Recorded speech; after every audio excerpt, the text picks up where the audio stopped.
What is going on, everyone? Welcome back to another sports vlog. I am Justin Crumley, and I am joined by my brother from another mother, the living legend himself, Josh Thompson. Josh, introduce yourself to the people that are watching. Hey guys. You know who he is by now. Okay. Without further introduction, let's get started. Michigan plays Maryland this Saturday. I don't know when. I don't know if it's at noon or 3:30. All I know is this game is really not important. All right, well, this is a game preview, so let's talk about this. What does Michigan have to do to win this game? Play better offense, that's for sure. I agree. I think Devin Gardner just needs to avoid turning the ball over. They need to stick to a solid, run game. Because I did see Maryland play Michigan State, and they held their zone at the beginning and then just got trounced. And I knew that was coming, as Maryland's really not that good. But yeah, Michigan does have a chance to win this game if they play well. All right, Wisconsin running back Melvin Gordon breaks LaDainian Tomlinson's NCAA single-game rushing yards record with 408 yards against Nebraska. Wisconsin looks like they're about to win the Big Ten West. They destroyed my pick for it, so I gotta say Wisconsin. But what do you think of Melvin Gordon, man? That's ridiculous. All I know is that my man is definitely going to be a big name, a high draft pick. Definitely. Oh yeah, because I want the Pats to get him. That would be nice. All I know is that he has some potential to be a pretty damn good player. Oh yeah, 408 yards is nothing to shake a stick at. Josh Gordon officially reinstated in the NFL after being originally suspended for the whole season for failing a drug test. They called it substance abuse. It was just fucking pot. I mean, you guys know how I am about that. It's outrageous. Yeah, but they at least cut it down to 10 weeks. Which is still way too long in my opinion. It is. But, I mean, failing a drug test is one thing, but, I mean, grounds to keep someone off the field for 10 weeks, that's ridiculous. Especially for weed. Yeah, it's weed. I mean, honestly, getting in trouble for it in general, I feel like it's stupid. Ridiculous. It's ridiculous. Like yeah. people need to look up the facts, do the research on it. It's really not a bad drug for you at all. Speaking of punishment, Adrian Peterson done for the season, suspended. Yep, he's appealing it now. Yeah, and he's appealing it. What do you think? You think he deserves it? Man, I don't think he deserved the whole season, but I don't know. I mean, I don't know. I don't know. I guess I personally feel like he didn't deserve a whole season. I feel like society's kind of. I don't know. I feel like it's just unfair. I mean, I do like that they're punishing him because he fucking abused his kid. He doesn't deserve to be playing, but like, I don't know. Whole season seems a little out there. I don't want to. I mean, I'm very anti-abuse. And I think what he did to his kid was wrong. But I mean, I don't think. But I mean, that's something that used to be an old practice. It was an old punishment. It was. It's not like it's something new. It's not. So no. Yeah, I feel like it was a little overboard. But yeah, but I mean, he in the long run, he does deserve to be punished. I'll say that. I will agree with that. But but the whole season, I feel like was a little. Yeah, Ray Rice should have got the whole season. To start with. That was completely outrageous. And now because Roger Goodell screwed up, he may get to play. I don't know how his appeal thing went. If you guys know, let me know. Please tell me he didn't get it. Tell me he's not playing this year. I don't think he deserves it. And Adrian Peterson, he deserves to get punished, but the whole season, I don't know. I don't think so. I think he went overboard with his kid, but I don't know. All right, guys, we are going to get into the Lions and Cardinals game. I tried to tell you guys, Arizona, they're just a better team. They look like they're about to become the first team in NFL history to play the Super Bowl at their home. If they keep playing the way they do, I think they'll be the NFC representative. Well, they proved it. I didn't think they had it in them. They proved it. They won 14-6. They didn't allow a touchdown. Let's get this out of the way first. There was some really bad officiating going on in this game. Yeah, it was awful. As a Lions fan, I find myself really upset with calls Do I blame the whole game on the refs? No, not at all. And when I was on Facebook looking at that, everyone said, "Oh, without the refs, the Lions would have won." I can't say they would because their offense was just that's terrible. That's expecting the offense to do something they hadn't done all day. Which, like, yes, every once in a while teams do come up clutch. But saying that it would have happened is a stretch. Yeah, because you got to give Arizona credit. They played solid defense. Yeah, they made us look terrible. For a team who's supposed to... Absolutely atrocious. For a team who's supposed to have a top run defense, they let Joey Bell run all over them. And for a team with terrible pass offense, they held their zone. They really surprised me this game. Well, it kind of surprised me that they let Stafford keep passing to Calvin. Stafford, obviously, when he was getting outmatched by Peterson. Patrick Peterson, he definitely got outmatched. And it's not like we don't have the weapons. Golden Tate by himself is a beast. Yeah, Eric Ebron. You drafted this kid. Yeah, I feel like he's good. I feel like that pass interference on him was just bullshit. That was. I think Cromartie got flopped. I think the minute he got touched, he flopped over. And even if the thing was, though, I just found it outrageous because he wanted to play press coverage on Ebron. Ebron totally just manhandled him. Caught the ball, and he was even 5 yards upfield when he pushed this guy over. That wasn't pass interference.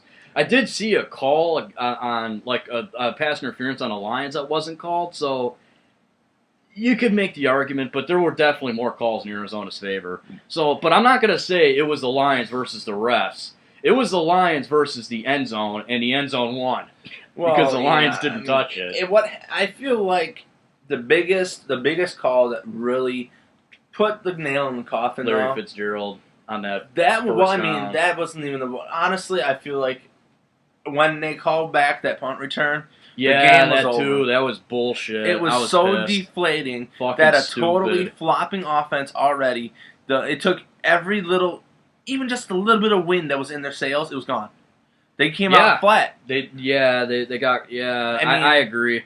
And it's a shame because our defense comes out flat for 10 minutes, lets up 2 scores, and then is totally shut down for the rest of the game. Their defense held them in. 14 points is not enough.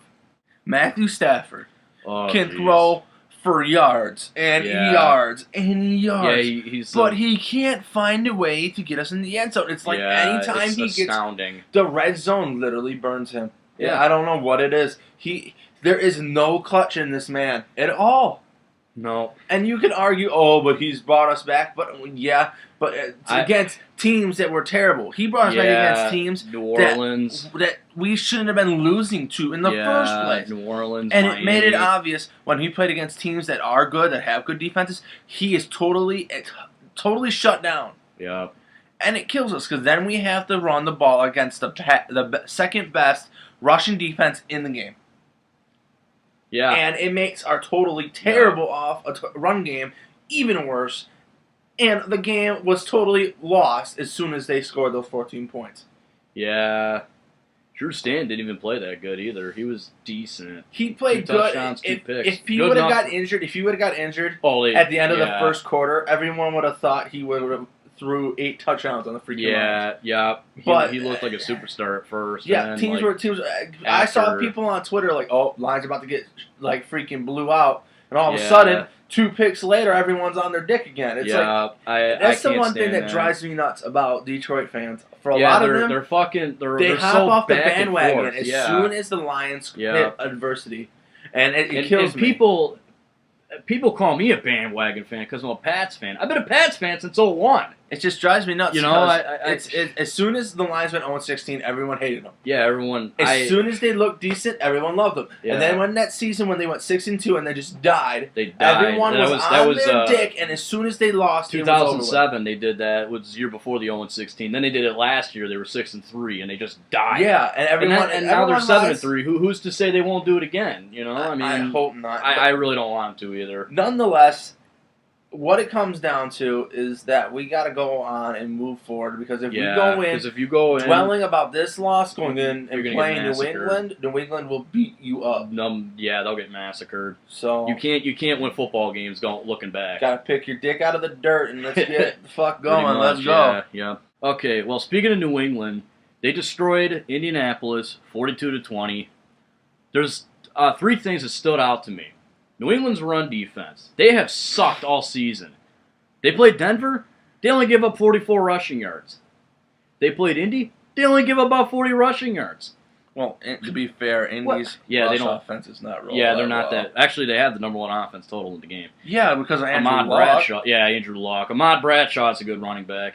Trent Richardson, not so much. Not anymore, no. But Ahmad Bradshaw's good. They injured him, too. He's out for, like, a little bit. I think he, like, broke his ankle. Yeah, he's been injury. Yeah, he has. But I mean, you got to admit, 44 rushing yards after having such a terrible run defense. Yeah, I have to. Good. Yeah, I have to admit that 44 rushing yards again for any defense. 44 rushing yards is a feat. Yeah, but that's great. That is really good. I mean, to be fair, either way. I also want to give a mention to Darrelle Revis. He did pretty well this game. He had a tip ball that ended up in an interception. He had, like, I think 3 tackles, 4, something like that. I didn't end up catching this game after the debacle the Lions had. Yeah, he zoned out. I totally just shut off any football. Yeah.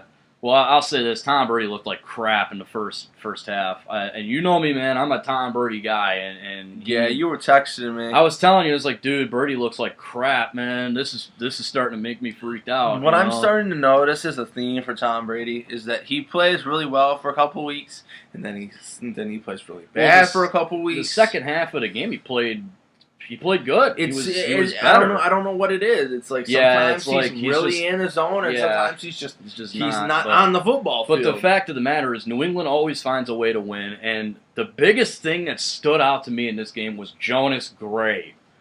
What a monster! This guy from the practice squad. Surprise. He broke out. He had 199 rushing yards and 4 touchdowns. Which is a franchise record. It's a franchise record. This guy. I mean, this guy is Stephen Ridley's replacement. When I found out who he was, I was like, oh, boy. Well, you know, he set a record. Yeah. He's the most touchdowns by a player that's never came into a game with 0 career touchdowns. Yeah. So, I mean, he wasn't really that bad when I first saw him, but I was like, this guy's supposed to replace Stephen Ridley. Ooh, I don't know. Stephen Ridley was having a good season, but Jonas Gray, I don't think he's going to do that against Detroit. I'm going to lay that out now. There's no way that's going to happen again. Jonas Gray, like after that performance, I'm actually quite optimistic for him. So, really good. Andrew Luck did okay. He had I think 2 touchdowns, 2, something like that. I think it was 2. It had to be 2 because no, it couldn't. Well, I mean, it could have been 3, but I doubt they went for 2 for no reason. So I would say it's 2. No, yeah. He had 2. He had a pick. Yeah, he had a pick. Did he have 2? No, I think he had 1. I can't remember. See, I'm so fucking. I don't know. Whatever it is. But Andrew Luck, he really held his own. He did better this time than he did against New England the last 2 times because he was terrible against New England the past 2 times. Yeah, maybe that Peyton Manning syndrome's finally wearing off. That could be what it is, the Peyton Manning curse. Let's just move on. The game preview for the Lions and the Patriots. We got to set some ground rules because I'm a Pats fan. He's a Lions fan. His second favorite is the Pats. My second favorite is the Lions. Kind of. I like Seattle too, but I'm a homeboy too. I like the Lions. So here's the rules. You're gonna go first. You're gonna talk about what Detroit has to do to win this game, what New England has to do to win this game. I can't say anything. I gotta completely shut my mouth while you're talking. I can't argue with you. I can't until after you're done. I can say I agree or disagree. Okay, then I'm gonna go, and you gotta do the same thing. You gotta shut your mouth. You can't argue with me. And then after I'm done talking, we'll discuss like what we went over in a very calm manner because I don't want us getting into a fist fight because you'll kick my ass first of all. No, all right. Second of all, it's YouTube. I don't want any violence. Yeah, people sitting here like, well, these guys are fighting over these guys are fighting over fucking football. Ugh. Yeah. The way that Detroit's going to have to, if Detroit's going to win this game, it's going to come down to the fact that one, they definitely are not going to be able to come out with that flat start like they did against Arizona. It got them in trouble. And we called it. If they fell behind, it was going to happen. And New England's offense is a lot scarier than Arizona's. And Detroit can't stop them. It comes down to if they're going to have to play at 100% to do so. If they do that, then I feel like Tom Brady and that offense can be stopped, and that will be the difference. Because then it comes down to a defensive struggle, which if our defense can stop their offense, we might have a chance because their offense is a lot scarier than ours. And that's why, and that's where New England would have to. New England's main way they're going to have to win this game is if they can beat Detroit's offense. It literally is going to be an offensive showdown versus the Lions' defense. That's the major thing. It's going to be New England's O versus Detroit's D. Whoever wins that wins this game. I don't think there's any disagreement to that. I really don't, because whoever wins that battle wins the game. This is going to be a rough game for Detroit, but they can win it if they go out and they play well. And like I told you, if New England can beat Detroit's defense, that's it. There ain't no. So, it's your turn. All right, I agree. It's going to be like coming down to offense, defense. I do agree with that. But if New England does what Arizona did and just kind of plays off of Detroit's crap offense, probably have to go in New England's favor. And they're going into Foxborough, which kind of worries me for Lions. They're not the best on the road, and New England is almost unbeatable at home. But forget all that. I think if the Lions are going to win this game, they got to find a way to stop Rob Gronkowski. To me, that's the big thing. Rob Gronkowski, I agree when you said it, probably the best athlete in the game. Sunday night, he had a hell of a touchdown. He broke through a bunch of tackles and got into a Twitter fight, sort of, with Sergio Brown, because Sergio Brown's a big baby. Maybe he should play for the Broncos too, but okay, well, for Detroit to win this game, I think they're going to have to shut down New England's offense, which they can do, definitely. It can happen. And they got to capitalize when they're on offense. They can't. Matt Stafford's got to spread the ball out. He can't just go to Calvin every time, or else, the same thing that happened in Arizona is going to happen in New England. Yeah, it's going to be stagnant and terrible. If he spreads the ball out, I think they can do what they couldn't do in Arizona, and that's score a touchdown. So basically, Detroit's keys to winning the game is solid defense, keep New England, keep Tom Brady off the field, because if Brady is on the field, that could be dangerous. Yeah, I would say even though Detroit can stop New England, as long as giving New England the least amount of opportunities to score and keeping Detroit's defense off the field is probably going to work in Detroit's favor for the most part. Yep. Just make sure that Rob Ninkovich doesn't find a way to fucking recover a fumble. You mean your twin? Yeah, kind of. But I don't know what it is. He's a ball hawk. I don't know what he does. I don't know what magic spell he uses before each game. Ever since Chandler Jones went down, if it isn't a pick, it's a fumble. If it isn't a fumble, it's a. I don't know what it is. Guy's just a good linebacker. He has in the last 3 years had the most fumble recoveries out of any player. I think the margin, the next person behind him has like 6 less or something like that. Jeez. I don't know. He's a ball hawk. He finds his way to the ball. He's incredibly intelligent. And I honestly think he's going to be he's definitely the scariest guy on that defensive line. Is a horrifying thing for Detroit, because their offensive line is freaking terrible. It's fucking terrible, yeah. Okay, New England's keys to winning the game, I would say score 2 or 3 touchdowns. Two touchdowns might be enough. Seriously. Okay, they gotta pressure Matt Stafford, which they should be able to do. They gotta score. It's pretty basic. They gotta score 2 or 3 touchdowns, and it literally comes down to basic football. Yeah, it's basic football with this one. I'm definitely looking forward to recapping this next week. Yeah, so, I hope I don't. I hope I'm not regretting this recap next week. It's one of those things where it's either going to be very good for Detroit. It's going to be either really bad. Yeah. So New England's got 2 big tests coming up. They had Indy this past week. They got Detroit. That's a test. They got Green Bay at Lambeau next Sunday. So this is a good test for them. We'll get to that next week. Enough football. No matter what happens, I will still be wearing this Patriots sweater because I am not a bandwagoner. I root for my team whether they win or lose. And I forgot my hoodie at home. All right, let's talk baseball. The Tigers signed Victor Martinez to a 4-year, $68 million deal. Yeah, what do you? I can tell what he thinks. At first, I will be honest. I chopped this out of our last vlog. I said that he shouldn't get a 4-year deal because I thought he wanted like $80 million. You can't pay this guy $20 million a year. That's just too much. But He's just a little old for that. yeah, at 4 years at 68, he'll be getting around, I think, 14 his first year, then 17 the next 3. To me, that's a discount. That's a really good deal. Victor Martinez is a vital part of the Tigers lineup, especially since they don't have a lot of left-handed bats anymore because Don Kelly's gone, Andy Dirks is gone.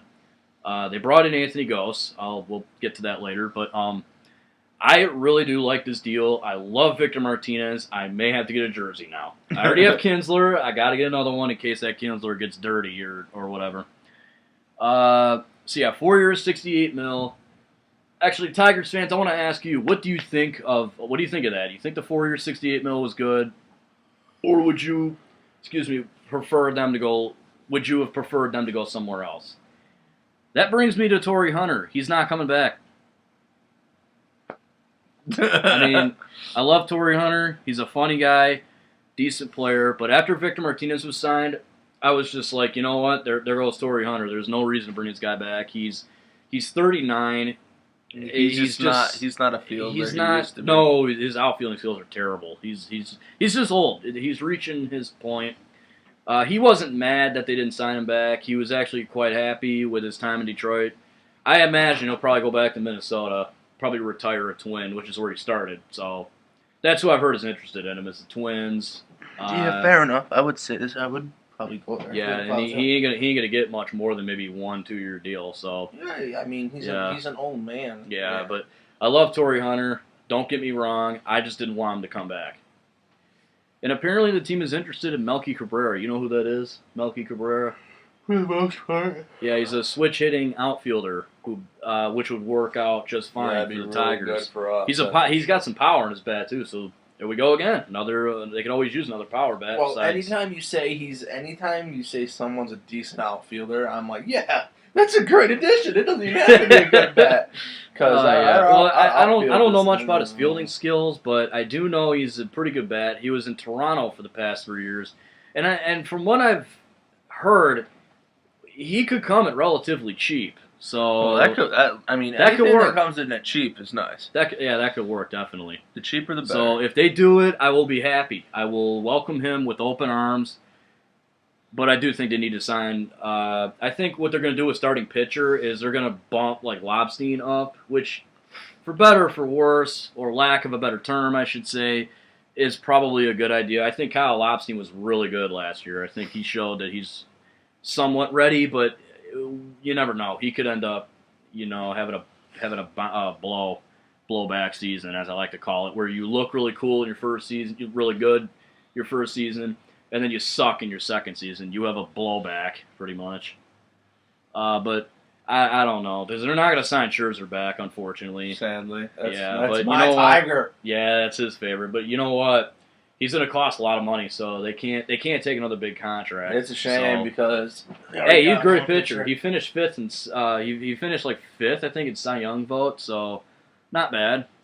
Yeah, he definitely is one of the better pitchers. Yeah, and it's kind of sad because he would have been a star. I would have preferred him as a starter over quite a few of the other guys. I don't know. Him and Verlander, I don't know. That would be one of those things. Well, you got to consider David Price too. I think David Price is probably going to be the opening day starter because David Price is a pitcher that you can get 8 or 9 innings out of. Oh yeah, but I mean you can get 8 or 9 innings out of all 3 of those. To me, guys. David Price is probably going to get a hefty extension, in my opinion.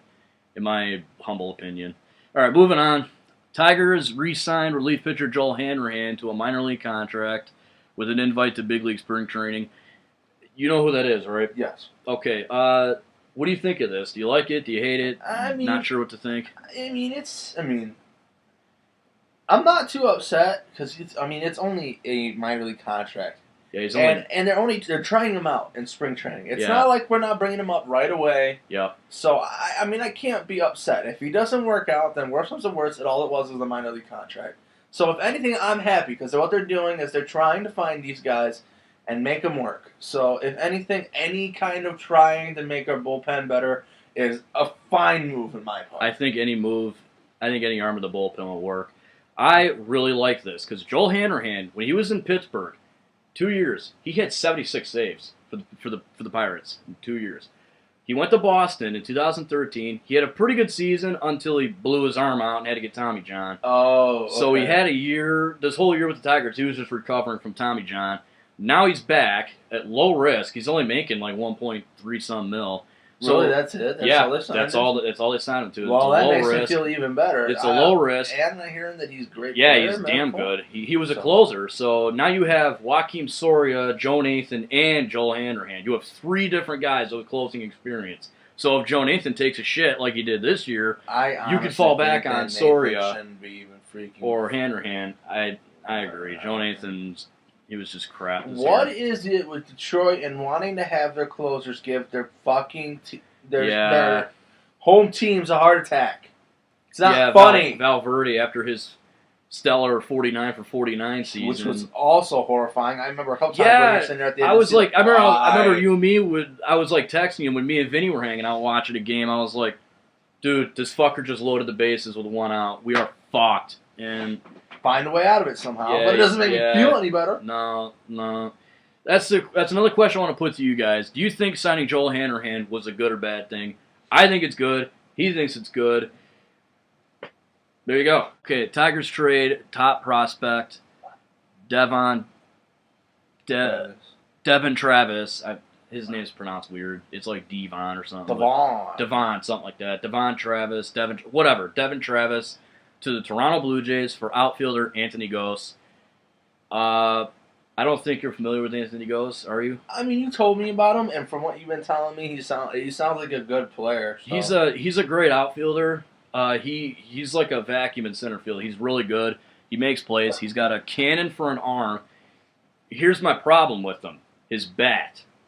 He bats left-handed, so that's good. You can platoon him with Rajay Davis, which is what they were going to do with Andy Dirks, but Andy Dirks had back surgery and didn't play at all. So I think Anthony Gose will play against right-handed pitchers, which is just fine with me because that's usually how it works. So I think Anthony Gose is definitely an upgrade defensively. Offensively, not so much, unless he gets some pop in his bat. He doesn't have to hit home runs. I don't want home runs all the time. Are we talking like Brandon Inge kind of? I don't know about that bad, but I don't think anybody could be that bad. But I think his average was like a 221 or something. He wasn't a great batter. That's kind of rough. It's like another Alex Avila, I'd say, and that's a bad thing. But yeah, it is. We I can't think have with two of those. Yeah, with the right kind of hitting coach, which the Tigers just dropped Darnell Coles as the assistant hitting coach. They picked somebody else up. I forgot who their hitting coach is now, but he was with the Phillies for a while. So I think if they can at least work with him and show him, a new way of batting, I think this could be a good pickup. And I think definitely defensively it's an upgrade because we do need a center fielder. Is he an everyday center fielder? No, definitely not. But he can platoon with Rajay Davis. I'd be totally cool with that. Okay, Tigers picked up Alex Avila's option for $5.4 million. Before I get into this, I want to ask you guys, do you like that? Because I'm up in the air about it. Alex Avila is a great defensive catcher, but he's terrible at the plate. There was rumors that they were going to trade him, and I think they're still floating around. They picked up his option so that he wouldn't be eligible for arbitration, which if you're a general manager is not something you want to do. You don't want to go to arbitration. You want to avoid that because it's hassle.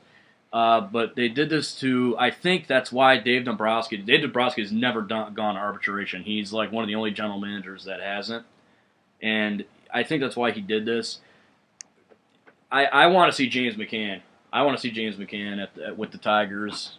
Brian Holiday is meh. He's all right, not that great. But the problem is if you get rid of Alex Avila, you lose a left-handed bat. That's kind of the problem. But the thing about Avila is he's terrible at the plate. His average was a 218. He only had 11 home runs, which isn't great, but it isn't good for a guy who's been known to be clutch. And that's kind of my problem with him. Is you need more. You need a catcher that doesn't strike out 100 times a year. Yeah, I agree. It's a shame because I wanted to get Russell Martin, but Russell Martin went to Toronto for 5 years at $82 million. I knew the Tigers weren't going to get him, but it was kind of the back of my mind, I hope they get him. I know they won't, but I'm still hoping for it. But oh well. If they trade Alex Avila, I've heard the Braves and the Red Sox were interested. I think the Red Sox we could benefit greatly from because they have a lot of good players. And then the Braves do too, but whatever happens, happens. Alex Avila is a great defensive catcher, which is really cool because now we're going to have Kinsler and Iglesias up the middle again, which I'm really looking forward to. I was so bummed we didn't get to see that this year. So yeah, it could be good. That's another question I want to ask you guys was that a good option to pick up Avila for 5.4 mil? All right, I'm not really going to get too much into these. I just want to name everyone off. Mike Trout won AL MVP. Victor Martinez finished second. I knew Victor wouldn't win it, but Was it close? I don't think so. No, Mike Trout won unanimously. Oh, well, never mind. Buck Showalter won the AL Manager of the Year, which kind of surprised me. I thought Ned Yost would win it because he took the Royals to the World Series. First time since 85, 29 years. Corey Kluber won the AL Cy Young. That really surprised me. Corey Kluber was a great pitcher this year, but I thought it would go to like Felix Hernandez or Chris Sale. Even though I don't like Chris Sale. I think Chris Sale is a fucking crybaby. But, yeah, Corey Kluber wins Cy Young. I don't know who won. Oh, Rookie of the Year was Jose Abreu. Big shocker. Okay, Clayton Kershaw won his third NL Cy Young in 4 years, which is just dominant. And not like it wasn't something we didn't see coming. And won the NL MVP. He's the first NL pitcher to do that since, I think, 1968, 1964, something like that. It's been forever. Justin Verlander did the same thing, only for the AL in 2011, which is ironically Clayton Kershaw's first Cy Young award. And Matt Williams won the NL Manager of the Year, who is the manager to the Nationals. How did I forget that? The National League Rookie of the Year was a guy for the Mets. I want to say he was a pitcher. I think he was. I don't know his name, though, but he was. The Mets just signed, God, it was an outfielder. Michael Kadire. They just signed him, too. I think that's a good sign for the Mets. I don't know, Mets fans, you might be interested in that. All right, we're almost there, guys. We got to go through some hockey, though. Red Wings trounced the Blackhawks last Friday, 4-1. Yeah, it was fucking great. I mean, Patrick Kane got the only goal for the Blackhawks. Patrick Kane also ate snow because Brendan Smith fucking decked him. Yeah. I know this guy likes it. He likes seeing the Red Wings play. So do I. I love seeing the Red Wings play physical. Kyle Quincy has been really physical. And I know I said it on my first or my second vlog when they signed Quincy back. I said, if he proves me wrong, I will jump on here and say he made me look stupid. He's not scoring any goals, but he's doing his job as a defenseman. I think from what I've seen, he's doing all right. So as of right now, Kyle Quincy has made me look stupid.